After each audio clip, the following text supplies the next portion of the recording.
Good morning all of you. Welcome to Sanskrit class. आज हम grammar के एक बहुत ही महत्वपूर्ण टॉपिक की चर्चा करेंगे जो स्टैंडर्ड 9 और 10 दोनों में कॉमन है। फ्रेंड्स, यहाँ पे देखेंगे अनुस्वार के नियम की बात करेंगे।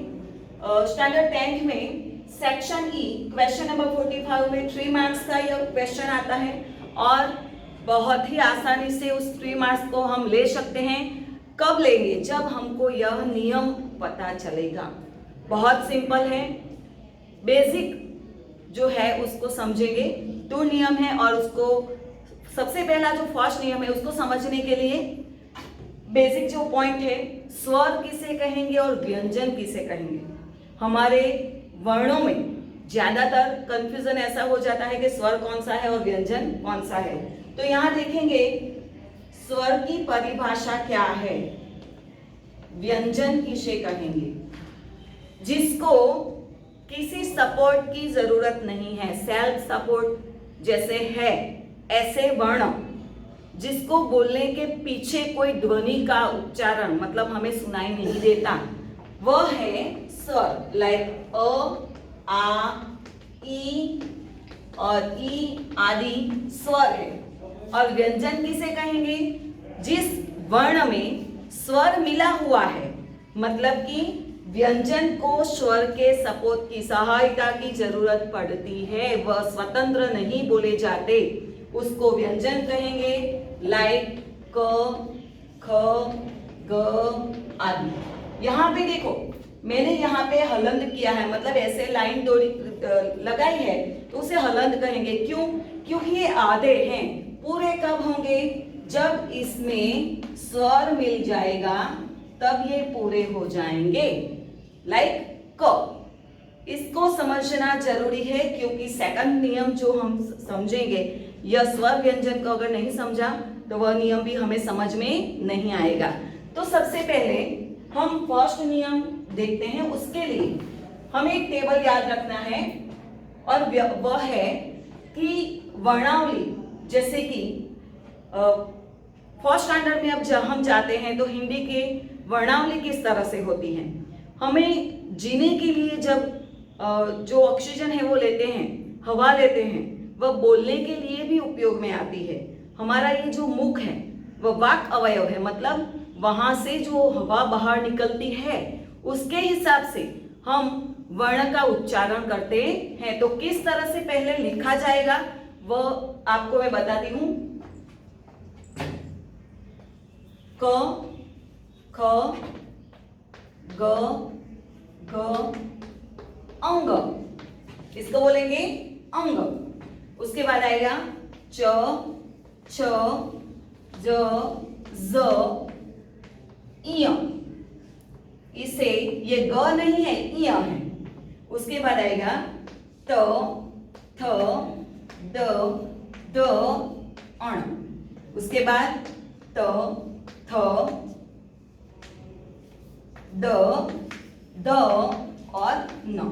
उसके बाद होगा प, फ, ब, भ और म। यह जो वर्ण है इसमें जो लास्ट लाइन है उसे कहा जाता है अनुनासिक।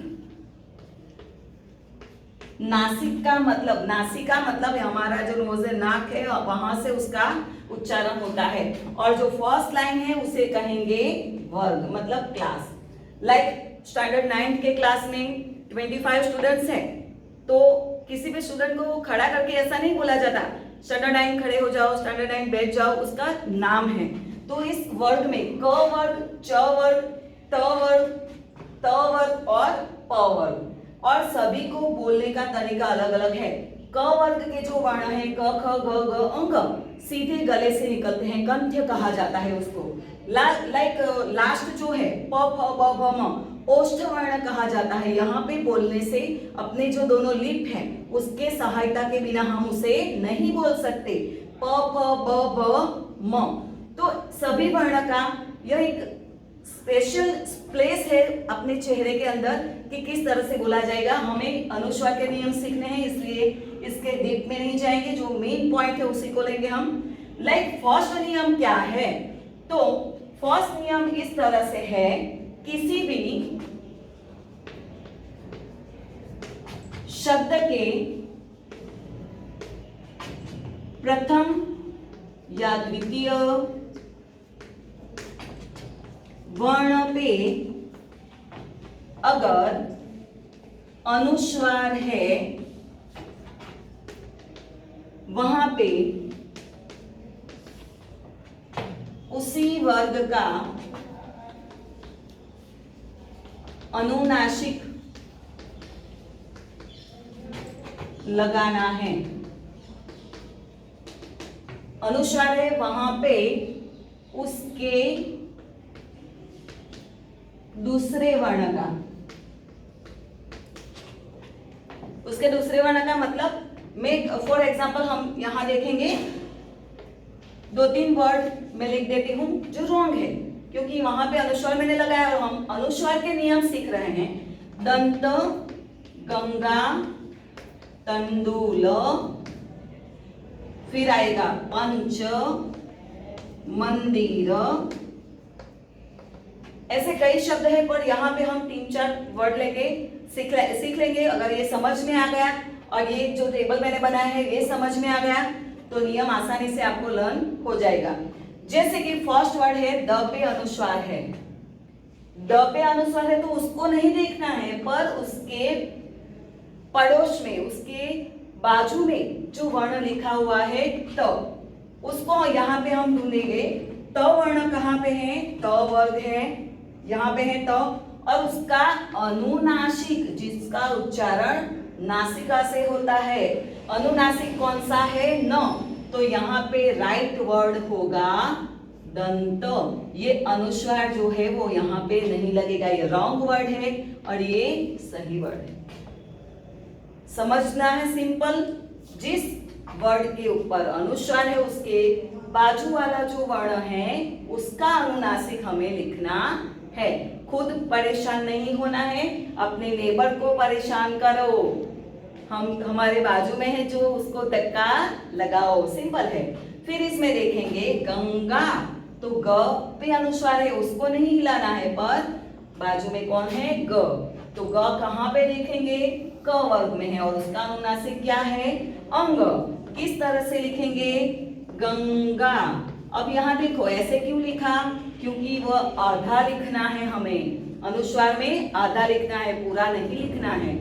तो फिर उसके बाद आएगा तंडुल, त पे अनुस्वार है उसमें ड देखेंगे, अनुनासिक कौन सा है? अण है, तो उसका आएगा तंडुल।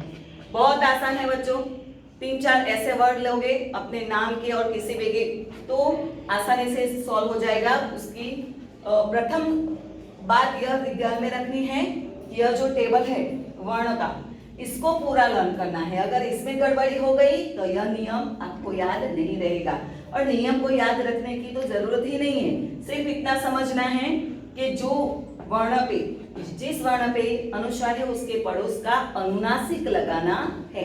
यहाँ पे हम दम त नहीं बोल रहे हैं, यहाँ पे हम दंग नहीं बोल रहे हैं, उसका न ही आता है क्योंकि त वर्ण में न अनुनासिक है। इसमें देखेंगे पंच, प पे अनुस्वार है, पड़ोस में कौन है? च है। देखेंगे च का कौन सा अनुनासिक है? इय। तो इय को आधा लिखना है इसलिए ऐसे लिखेंगे, फिर पंच, इस तरह से लिखा जाएगा। लास्ट वर्ड देखेंगे मंदिर, तो यहाँ पे देखो म पे अनुस्वार है, क्या करेंगे? फिर ड है, ड को देख लेंगे, यहाँ पे उसका अनुनासिक कौन है? न, हो जाएगा मंदिर। बिल्कुल आसान है, सिंपल है। यह हो गया हमारा फर्स्ट नियम। सेकंड नियम देखेंगे। फर्स्ट नियम क्या था? शब्द के फर्स्ट या सेकंड वर्ण पे अगर अनुस्वार आता है, शुरुआत में अगर अनुस्वार आता है तो यह नियम काम करना है कि उसके उसी शब्द में उसके पड़ोस वाला जो वर्ण है तुरंत आने वाला उसका अनुनासिक देखेंगे। और दूसरे नियम में वर्ड में जब लास्ट अनुस्वार आता है तो क्या करेंगे? फॉर एग्जाम्पल एक मैंने सेंटेंस यहां में लिखूंगी, भारतम अस्माकं देशः। देखो यहाँ पे मैंने जो सेंटेंस लिखा हुआ है उस नियम को इस हिसाब से समझेंगे। यहाँ पे भारत शब्द में लास्ट में अनुस्वार है त पे, और उसके तुरंत बाद जो वर्ड है उसका अ क्या है, स्वर। यही ध्यान रखना है, उसके तुरंत बाद आने वाला वर्ण क्या है, स्वर। तो यहाँ पे अनुस्वार नहीं आएगा, पर क्या आएगा, भारतम, म हलंत हो जाएगा। फिर देखेंगे यहाँ पे अस्माकम है, तो यहाँ पे म लिखा हुआ है, और यहाँ पे जो वर्ड है सेकंड वर्ड उसका द क्या है, व्यंजन है। तो यहाँ पे म न आके कौन सा शब्द लिखा जाएगा, अस्माकम, देशः। बहुत ही सिंपल है बच्चों। सेकंड नियम में क्या ध्यान रखना है कि अगर वर्ड के लास्ट में अगर अनुस्वार आता है तो कब म लिखेंगे और कब अनुस्वार रखेंगे। तो अगर स्वर आएगा उसके तुरंत बाद स्वर आता है तो म लिखेंगे, और उसके तुरंत बाद अगर व्यंजन आता है तो अनुस्वार लिखेंगे। अब आप कहोगे बहुत कंफ्यूजन है, तो भूल जाएंगे हम कैसे लिखेंगे। तो इसका आंसर आपके क्वेश्चन पेपर में ही दिया गया है। 9th और 10th के स्टैंडर्ड में क्वेश्चन पेपर जो है उसका फर्स्ट क्वेश्चन, सेक्शन ए का फर्स्ट क्वेश्चन दोनों में ऐसा ही आएगा, और उसकी सूचना कुछ इस तरह से इंस्ट्रक्शन दी गई होगी कि अधोलिखितेभ्यः गद्यखंडस्य मातृभाषायाम, या फिर इंग्लिश में होगी आंग्ल भाषायाम अनुवादम कुरुत, अनुवादम कुरुत। इस तरह के इंस्ट्रक्शन 9th और 10th के दोनों क्वेश्चन पेपर में होगी फर्स्ट क्वेश्चन, और इसी में आपको यह आंसर मिल जाएगा। तो इसका कोई टेंशन लेने की जरूरत नहीं है। याद कौन सा नियम रखना है, यह जो फर्स्ट वाला हमने देखा है यही याद रखना है, इसका तो आंसर मिल जाएगा। तो इसमें क्या देखा हमने, मातृभाषायाम, आंग्ल भाषायाम, तो यहाँ पे म हलंत वाला है, क्यों है, क्योंकि अनुवाद का अ है वह स्वर है, और अनुवाद में द पे अनुस्वार है, क्यों, क्योंकि उसके बाद में क जो है वह व्यंजन है। तो बहुत ही सिंपल है बच्चों, बिल्कुल अनुस्वार के नियम में टेंशन लेने की जरूरत नहीं है। पूरे 3 मार्क्स हमको लेने ही है क्वेश्चन पेपर में। तो इस तरह से जो नियम है याद रखने हैं, क्वेश्चन के पेपर के अंदर ही आंसर हमको मिल जाएंगे।